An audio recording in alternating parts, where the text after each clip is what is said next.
ಕರ್ನಾಟಕ ರಾಜ್ಯ ದ್ವಿಚಕ್ರ ವಾಹನ ತಂತ್ರಜ್ಞರು ಕಲಿಯೋಣ ಕಲಿಸೋಣ ಕ್ಷೇಮಾಭಿವೃದ್ಧಿ ಟ್ರಸ್ಟ್ ವತಿಯಿಂದ ನಗರದಲ್ಲಿ BS6 ವಾಹನ ತರಬೇತಿ ಶಿಬಿರ ಆಯೋಜನೆ ಮಾಡಲಾಗಿತ್ತು. ನಗರದ ಹಿಂದಿ ಪ್ರಚಾರ ಸಭೆಯಲ್ಲಿ ಕರ್ನಾಟಕ ರಾಜ್ಯ ದ್ವಿಚಕ್ರ ವಾಹನ ತಂತ್ರಜ್ಞರು ಕಲಿಯೋಣ ಕಲಿಸೋಣ ಕ್ಷೇಮಾಭಿವೃದ್ಧಿ ಟ್ರಸ್ಟ್ ವತಿಯಿಂದ ಆಯೋಜನೆ ಮಾಡಲಾಗಿದ್ದ ತರಬೇತಿ ಶಿಬಿರವನ್ನು ಆನಂದ್ ಬಾಬು ಅವರು ದೀಪ ಬೆಳಗಿಸುವ ಮೂಲಕ ಉದ್ಘಾಟಿಸಿದರು.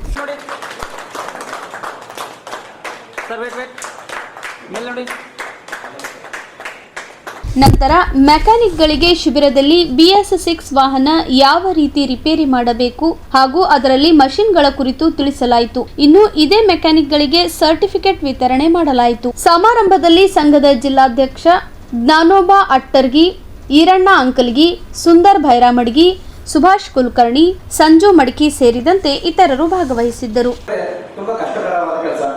ಸೊ ಯಾವ ವೃತ್ತಿಯಲ್ಲಿ ಹೊಟ್ಟೆ ತುಂಬುತ್ತೋ ಗೊತ್ತಿಲ್ಲ, ಈ ಮೆಕ್ಯಾನಿಕಲ್ ಕಾರ್ಮಿಕ ವೃತ್ತಿ ಮಾಡಿದ್ರೆ ಖಂಡಿತವಾಗ್ಲೂ ಹೊಟ್ಟೆ ತುಂಬುತ್ತದೆ ಅಂತ ಹೇಳಿ ನಾನು ಹೇಳಕ್ಕೆ ಬಯಸ್ತೀನಿ. ಮೆಕ್ಯಾನಿಕಲ್ ವೃತ್ತಿ ಮಾಡೋರಿಗೆ ಈ ಸರ್ಕಾರದ ವತಿಯಿಂದ ನಿಮ್ಮೊಂದು ಒಳ್ಳೆ ಟ್ರೈನಿಂಗ್ ತರಬೇತಿ ಕೂಡ ಕೊಡ್ತಾ ಇದ್ದಾರೆ. ಸೊ ಈ ತರಬೇತಿ ಪಡ್ಕೊಂಡು ತಾವೆಲ್ಲರೂ ಈ ಮೆಕ್ಯಾನಿಕಲ್ ವೃತ್ತಿ ಅಂತಂದ್ರೆ ಯಾವ ಇಂಜಿನಿಯರ್ಗೂ ಕೂಡ ಕಡಿಮೆ ಇಲ್ಲ. ಸೊ ಮೆಕ್ಯಾನಿಕಲ್ ವೃತ್ತಿ ಅಂದ್ರೆ ಯಾವ ಪಾರ್ಟ್ಸ್ ಏನು ನೀವು ವೃತ್ತಿ ಮಾಡೋರಿಗೆ ಗೊತ್ತಿರುತ್ತೆ. ಸೊ ಮನುಷ್ಯನ ಪಾರ್ಟ್ಸ್ ಯಾವ ರೀತಿ ಇರುತ್ತೆ ಆ ರೀತಿ ಫುಲ್ ಬೈಕ್ ಮೆಕ್ಯಾನಿಕಲ್ ಮಾಡೋರಿಗೆ ಈ ವೃತ್ತಿಯಲ್ಲಿ ಇರುತ್ತೆ. ನೀವು ಯಾವ ಇಂಜಿನಿಯರಿಂಗ್ ಕೂಡ ಕಡಿಮೆ ಇಲ್ಲ. ಸೊ ಈ ವೃತ್ತಿಯಲ್ಲಿ ನೀವು ಒಂದೇ ಮಾತು ಹೇಳಕ್ಕೆ ಇಷ್ಟಪಡ್ತೀನಿ.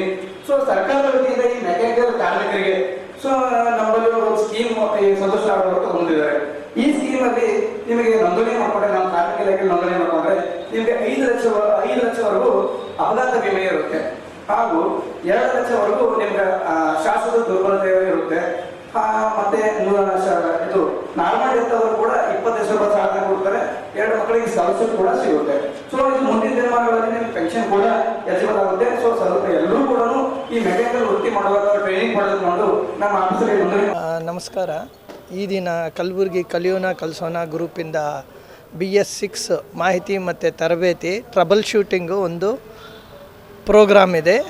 ಈ ಒಂದು ದಿನದಲ್ಲಿ ಏನೆಲ್ಲ ಇದೆ ಅಂದರೆ ಗಾಡಿ ಬಗ್ಗೆ ಹೇಗೆ ಸ್ಕ್ಯಾನಿಂಗ್ ಮಾಡಬೇಕು, ಯಾವ ರೀತಿ ಗಾಡಿನ ಟ್ರಬಲ್ ಶೂಟ್ ಮಾಡಬೇಕು, ಟ್ರಬಲ್ ಶೂಟಲ್ಲಿ ಬರುವಂತಹ ಕೋಡನ್ನು ಯಾವ ರೀತಿ ಡಿಕೋಡ್ ಮಾಡಿ ತಪ್ಪಾಗಿರುವ ಸೆನ್ಸಾರ್ ಇಲ್ಲ ತೊಂದರೆ ಇರುವಂಥ ಸೆನ್ಸಾರನ್ನು ಪತ್ತೆ ಹಚ್ಚಿ ಮತ್ತು ಅದನ್ನು ಸರಿಪಡಿಸ್ಬೋದಾ ಇಲ್ಲ ರೀಪ್ಲೇಸ್ ಮಾಡ್ಬೋದಾ ಅನ್ನೋದು ಮಾಡಿಕೊಂಡು ಗಾಡಿನ ದುರಸ್ತಿ ಮಾಡುವ ಬಗ್ಗೆ ಶಾರ್ಟ್ ಕಟ್ ಅಂಡ್ ಸಿಂಪಲ್ ಸಿಸ್ಟಮಲ್ಲಿ ಎಷ್ಟು ಕ್ವಿಕ್ ಮೆಥಡಲ್ಲಿ ರಿಸಾಲ್ವ್ ಮಾಡಬೇಕು ಅನ್ನೋದ್ರ ಬಗ್ಗೆ ಮೊತ್ತದ ಈ ದಿನ ಟ್ರೈನಿಂಗ್ ಇದೆ. ತುಂಬ ಸಂತೋಷ.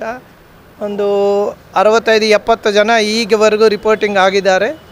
ನಮ್ಮ ಲೇಬರ್ ಆಫೀಸರು ಕರ್ನಾಟಕದ ಮತ್ತು ಸಂಘದಿಂದ ಗಾನೋಬ ಅವರ ಸಂಘದಿಂದ ಕಲಿಯೋಣ ಕಲಿಸೋಣ ಸಂಘದಿಂದ ತುಂಬ ಪ್ರಯತ್ನಪಟ್ಟು ನಾನು ಬೆಂಗಳೂರಿಂದ ಬಂದಿದ್ದೇನೆ. ನನ್ನ ಹೆಸರು ಆನಂದ್ ಬಾಬು, BS6 ಮತ್ತು ಎಲೆಕ್ಟ್ರಿಕಲ್ ವೆಹಿಕಲ್ ಟ್ರೈನರು.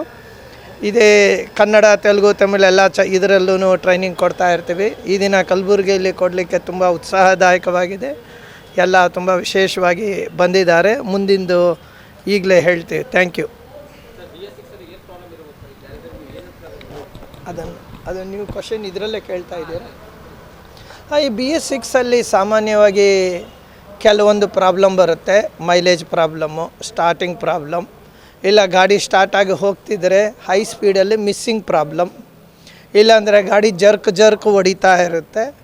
ಕೆಲವೊಂದು ಸಾರಿ ಗಾಡಿ ಬಿಸಿ ಆದಮೇಲೆ ಗಾಡಿ ನಿಂತೋಗುತ್ತೆ. ಒಂದು 5-10 ನಿಮಿಷ ಆದಮೇಲೆ ಮತ್ತೆ ಅದು ಮುಂದಕ್ಕೆ ಹೋಗುತ್ತೆ. ಇಂಥವು ಆಗಾಗ ಸ್ವಲ್ಪ ಪ್ರಾಬ್ಲಮ್ ಬರ್ತಾ ಇರುತ್ತೆ. ಅದನ್ನು ಹೇಗೆ ಸ್ಕ್ಯಾನ್ ಮಾಡಿ ಕಂಡುಹಿಡಿಬೇಕು ಮತ್ತು ಯಾವ ರೀತಿ ರಿಪೇರಿ ಮಾಡಬೇಕು ಅನ್ನೋದನ್ನು ನಾವು ತುಂಬ ಸೂಕ್ಷ್ಮವಾಗಿ ಮಾಹಿತಿ ಕೊಡ್ತೀವಿ ಮತ್ತು ತರಬೇತಿನೂ ಕೊಡ್ತೀವಿ. ಗಾಡಿಯಲ್ಲಿ ಏನು ಬಿಚ್ಚಬೇಕು, ಏನು ನೋಡಬೇಕು, ಯಾವ ರೀತಿ ಅದನ್ನು ಸಿಂಪಲ್ಲಾಗಿ ಕೆಲಸ ಮಾಡಬಹುದು ಅನ್ನೋದನ್ನು ಹೇಳ್ಕೊಡ್ತೀವಿ. ಎಲೆಕ್ಟ್ರಿಕಲ್ ವೆಹಿಕಲ್ ಅಂದರೆ ಈಗ ಜಸ್ಟ್ ರೀಪ್ಲೇಸ್ಮೆಂಟ್ ಆಫ್ ಪೆಟ್ರೋಲ್ ಅಂತಲ್ಲ ನೋಡಿ. ಒಂದು ಪೆಟ್ರೋಲ್ ವೆಹಿಕಲ್ ಬೇಸಿಕ್ ವೆಹಿಕಲ್ ಆಯಿತು, ಅದು ಜೊತೆಗೆ BEV ಅಂದರೆ ಬೇಸಿಕ್ ಎಲೆಕ್ಟ್ರಿಕಲ್ ವೆಹಿಕಲ್. ಈ ಚಾನಲಲ್ಲಿ ಆಲ್ರೆಡಿ ನಮಗೆ ಓಲಾ ಎಲೆಕ್ಟ್ರಿಕ್, ಏತರ್, iQube ಅನ್ನುವ ಸುಮಾರು ಗಾಡಿಗಳು ಬಂದಿದೆ. ಇದು BEV ಆಯಿತು.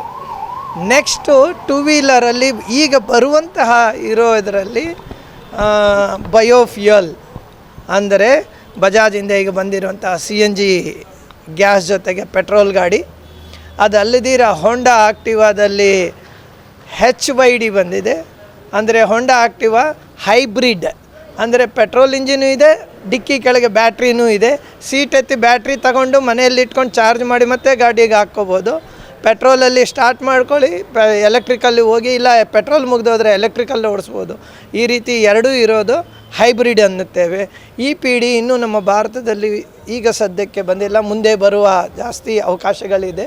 ಫಸ್ಟು ಹೋಂಡಾ ಇಂಟ್ರೊಡ್ಯೂಸ್ ಮಾಡ್ತಾಯಿದೆ ಹೈಬ್ರಿಡ್ ಇದರಿಂದ. ನೋಡುವ, ಇನ್ನು ಮುಂಬರುವ ದಿನಗಳಲ್ಲಿ, ಕೆಲವೇ ದಿನಗಳಲ್ಲಿ ನಾವು BS8 ಜೊತೆಗೆ ಹೈಬ್ರಿಡ್ ಗಾಡಿಗಳು ಮತ್ತು ಬಯೋಫ್ಯೂಯಲ್ ಗಾಡಿಗಳು ತುಂಬ ನಮ್ಮ ಭಾರತ ದೇಶದಲ್ಲಿ ಬರಲಿವೆ. F1 ಪ್ರೆಸ್ ಮಾಡಿ. F1 ಪ್ರೆಸ್ ಮಾಡಿದ್ರೆ ಗಾಡಿ ಜೊತೆ ಏನು ಪ್ರಾಬ್ಲಮ್ ಇದೆ ಅನ್ನೋದು ಸ್ಕ್ಯಾನ್ ಆಗಿ ರಿಪೋರ್ಟ್ ಬರುತ್ತೆ. ರಿಪೋರ್ಟ್ ಬಂದಾಗ ತುಂಬ ಮೇಲ್ಗಡೆ ಬಲಗಡೆ ಟಾಪ್ ಬಲಗಡೆ ಇರುತ್ತೆ, ಎಷ್ಟು ನಂಬರ್ ಇದೆ ಅನ್ನೋದು ನೋಡಬೇಕು. 1/22 ಇದೆ. 1/22 ಇದರಲ್ಲಿ 22 ಸೆನ್ಸಾರ್ಗಳ ಪ್ರಾಬ್ಲಮ್ ಇದೆ ಅಂತ ರಿಪೋರ್ಟಿಂಗ್ ಬರ್ತಾ ಇದೆ. 1/22 ಅದನ್ನು ವಿವರವಾಗಿ ನೋಡಲಿ ಅನ್ನೋದಕ್ಕೆ ಕೆಳಗಡೆ ಇದೆ. ಬಾಣದ ಗುರುತು ಕಲೆಕ್ಟ್ ಮಾಡಿದ್ರೆ 2/22 ಬರುತ್ತೆ. ಹಾಗೆ ಮತ್ತೆ ಇನ್ನೊಂದು ಸಾರಿ ಮಾಡಿದ್ರೆ 3/22 ಬರುತ್ತೆ. ಪ್ರತಿಯೊಂದು ಏನು ಪ್ರಾಬ್ಲಮ್ ಇದೆ ಅಂತ ನೋಡಿ ಆ ಪ್ರಾಬ್ಲಮನ್ನು ಗಾಡಿಯಲ್ಲಿ ಆ ಸೆನ್ಸಾರ್ ಬಗ್ಗೆ ಏನಿದೆಯೋ ಅಲ್ಲಿಗೆ ಹೋಗಿ ಅಷ್ಟನ್ನು ಮಾತ್ರ ಬಿಚ್ಚಿ ಆ ಸೆನ್ಸಾರ್ ಆಚೆ ತಗೊಂಡು ಮಲ್ಟಿಮೀಟ್ರಲ್ಲಿ ನೋಡ್ಬೋದು, ಡಯಾಗ್ನೋಸಿಸಲ್ಲಿ ನೋಡ್ಬೋದು. ಇಲ್ಲ ಅದು ಕೆಲಸ ಕಾರ್ಯ ಮಾಡ್ತಾ ಇಲ್ಲ ಅಂದರೆ ಬೇರೆ ಹೊಸ ಪೀಸ್ ಇಟ್ಟು ಎರೇಸ್ ಮಾಡಬೇಕು. ಮತ್ತೆ ನೋಡಿದ್ರೆ ಆ ಪ್ರಾಬ್ಲಮ್ ರಿಪೀಟ್ ಆಗ್ದಿರ ಇದ್ರೆ ಪ್ರಾಬ್ಲಮ್ ಸಾಲ್ವ್ ಆಗಿದೆ ಅಂತ. ಬೈ ಚಾನ್ಸ್ ಆಗದಿರ ಹೊಸ ಸೆನ್ಸಾರ್ ಹಾಕಿದ್ರೂ ಬರ್ತಾ ಇದೆ ಅಂದರೆ ಗಾಡಿ ವೈರಿಂಗಲ್ಲಿ ಪ್ರಾಬ್ಲಮ್ ಇದೆ. ಗಾಡಿ ವೈರಿಂಗಲ್ಲಿ ಸುಮಾರು ಸಾರಿ ಆಗುತ್ತೆ. Engine temperature sensor, O2 sensor ಹತ್ರ ವೈರ್ ಕಟ್ ಆಗಿರುತ್ತೆ, ನಮ್ಗೆ ಗೊತ್ತಾಗಲ್ಲ. ಹೊಸ ಸೆನ್ಸಾರ್ ಫಿಟ್ ಮಾಡಿದ್ರೂ ಪ್ರಾಬ್ಲಮ್ ಬರುತ್ತೆ. ಟ್ಯಾಂಕು, ಸ್ಟೇರಿಂಗು, ಸ್ವಿಚ್ಚು, ECM ಇಂದ ವೈರಿಂಗ್ ಮಲ್ಟಿಮೀಟರ್ ತಗೊಂಡು ನೋಡಿದಾಗ ಯಾವುದಾದ್ರೂ ಒಂದು ವೈರ್ ಪ್ರಾಬ್ಲಮ್ ಇಲ್ಲ, ಅರ್ಥ ಕ್ಯಾನ್ ಮಾಡೋದೇ ಸರೋಗುತ್ತೆ. ಜಾಸ್ತಿ ಈಗ ಬರ್ತಿರೋ ಸೆನ್ಸಾರ್ಗಳ ಪ್ರಾಬ್ಲಮ್ ಅಂದರೆ ಇಂಟೇಕ್ ಏರ್ ಟೆಂಪರೇಚರ್ ಸೆನ್ಸಾರ್, ಅಂದರೆ 3-in-1 ಸೆನ್ಸಾರ್ ಥ್ರಾಟ್ಲ್ ಬಾಡಿಯಲ್ಲೇ ಬರುತ್ತೆ. ನೆಕ್ಸ್ಟು ಸ್ಟೆಪ್ಪರ್ ಮೋಟರ್, ಅಂದರೆ ಐಡ್ಲಿಂಗ್ ಅಡ್ಜಸ್ಟ್ ಮಾಡುವಂತಹದ್ದು ಪ್ರಾಬ್ಲಮ್ ಬರ್ತದೆ 2. ಮೂರನೇದು side stand sensor. Side stand sensor ಕೆಲವೊಂದು ಮಾಡೆಲ್ಸಲ್ಲಿ ಹಳ್ಳ ದಿನಲ್ಲಿ ಹೋದಾಗ, ಸ್ಪೀಡ್ ಬ್ರೇಕರ್ಗೆ ಹೋದಾಗ ಟಚ್ ಆಗಿ ಅದರದ್ದು ವೈರ್ ಕಟ್ ಆಗಿರುತ್ತೆ, ಇಲ್ಲ 2 ವೈರು ಜಾಯಿಂಟ್ ಆಗಿ ಆ ಸೆನ್ಸಾರೇ ಸುತ್ತೋಗಿರುತ್ತೆ. ಕೆಲವೊಂದು ಮಾಡೆಲ್ಗಳಲ್ಲಿ ಮಣ್ಣು, ಮರಳು, ಕೆಸರು ಬಂದು ಸೈಡ್ ಸ್ಟ್ಯಾಂಡ್ ಸೆನ್ಸಾರ್ ಒಳಗೋಗಿ ಶಾರ್ಟ್ ಆಗ್ತಾ ಇದೆ.